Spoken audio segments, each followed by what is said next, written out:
Hello दोस्तों, आज हम बात करेंगे उस मंत्र के बारे में, उस प्रोसेस के बारे में जिसको कि अगर आप फॉलो करते हैं तो खुशहाल और धनवान ज़िंदगी जी सकते हैं।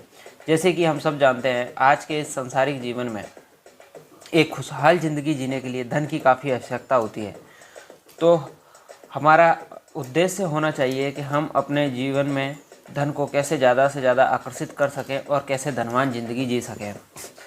तो इसके लिए कुछ एक बहुत ही सिंपल सा मंत्र है, बहुत ही सिंपल सी प्रोसेस है जिसको अगर आप फॉलो करेंगे तो आप एक खुशहाल और धनवान ज़िंदगी प्राप्त कर सकते हैं। तो सबसे पहले हमको क्या करना है कि हमको पता लगाना है कि हमारे जीवन में जीवन यापन चल कैसे रहा है। मतलब अगर आप कोई नौकरी करते हैं, सैलरीड पर्सन है, तो आपका जीवन सैलरी से चल रहा होगा। अगर आप कोई छोटा मोटा धंधा करते हैं, छोटा मोटा बिजनेस करते हैं, तो आपका जीवन उस बिजनेस से चल रहा होगा, या कोई और भी कारण हो सकता है जिससे कि आपका जीवन यापन अभी चल रहा है। तो आप उस जीवन यापन से जो पैसा आ रहा है और जो पैसा आप से खर्च कर रहे हो, जो पैसा आपकी जेब से जा रहा है, उसका लेखा जोखा तैयार करें, उसका बजट तैयार करें। बजटिंग बहुत इंपॉर्टेंट होती है। इससे आपको पता चलता है कि मेरे पास कितना पैसा आ रहा है और मेरे से कितना पैसा जा रहा है। तो आप सबसे पहले बजट तैयार करें और उस बजटिंग के अंतर्गत आप लिखें, मेंटेन करें एक डायरी कि मेरे पास इस महीने में इतना पैसा आया और मैंने इतना पैसा खर्च कर दिया। तो आपको पता चलेगा कि आपके ज़्यादा से ज़्यादा खर्चे कहाँ हो रहे हैं और आपके पास ज़्यादा पैसे कहाँ से आ रहे हैं। उसके बाद अगला स्टेप होता है कर्ज चुकाना। आपके पास जो भी कर्ज है उसको आप चुका दीजिए, क्योंकि आपका जो कर्ज है, आपकी जो देनदारी है, वो कहीं ना कहीं किसी का निवेश है और उसकी आमदनी है। ये बिल्कुल बहुत ही इजी गेम है जो कि आप समझ सकते हो कि आप जो ईएमआई के रूप में जो कर्ज दे रहे हो, वो किसी न किसी की आमदनी है, जो उसको अर्निंग्स हो रही है, उसको ब्याज मिल रहा है। तो आपको इससे मुक्ति पानी है, आपको कर्ज चुकाना है। कर्ज देते समय भी ध्यान रखिए कि सबसे पहले आपको वो कर्ज चुकाना है जिस कर्ज पर इंटरेस्ट रेट बहुत ज़्यादा है, जिस कर्ज की ब्याज दर बहुत ज़्यादा है, क्योंकि उसमें आप बहुत ज़्यादा ब्याज भरने वाले हो और वो बहुत ही बुरा कर्ज है। तो आपको सबसे पहले ये बुरा कर्ज चुकाना है जिसकी ब्याज दर बहुत ज़्यादा है। फिर उसके बाद कम ब्याज दर वाले, लोअर इंटरेस्ट रेट्स वाले कर्ज चुकाने हैं। इसके बाद आप सारे कर्ज चुका देने के बाद आपको अपने एक इमरजेंसी फंड तैयार करना है। वो फंड आपको किसी भी आपातकाल स्थिति से निपटने में काम आएगा।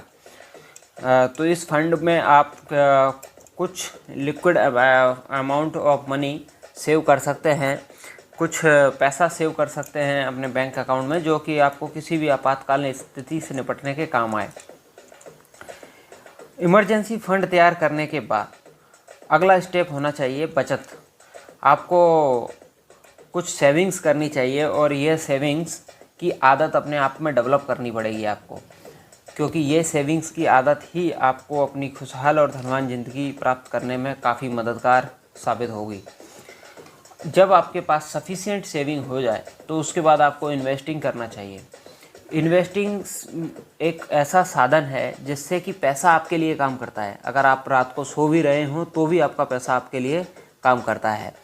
इन्वेस्टिंग में आप किसी प्रॉपर्टी में इन्वेस्ट कर सकते हैं, रियल इस्टेट में इन्वेस्ट कर सकते हैं, गवर्नमेंट बॉन्ड्स में इन्वेस्ट कर सकते हैं, गोल्ड सिल्वर जैसी प्रीशियस मेटल्स में इन्वेस्ट कर सकते हैं, स्टॉक्स में इन्वेस्ट कर सकते हैं, म्यूचुअल फंड्स में इन्वेस्ट कर सकते हैं।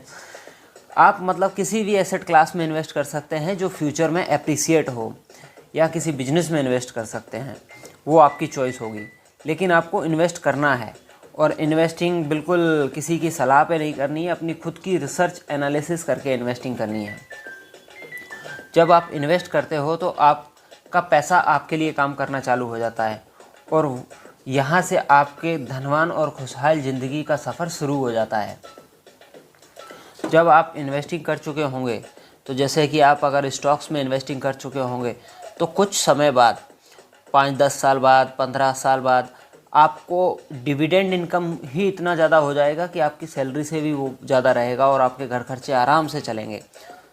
बस हमको यही तो चाहिए कि हमको किसी के यहाँ रोज़ रोज़ जाकर नौकरी ना करनी पड़े, रोज़ रोज़ बिजनेस पे ना जाना पड़े, रोज़ रोज़ ऑफिस ना जाना पड़े, हम बिल्कुल आज़ाद हों जो चाहें वो करने को।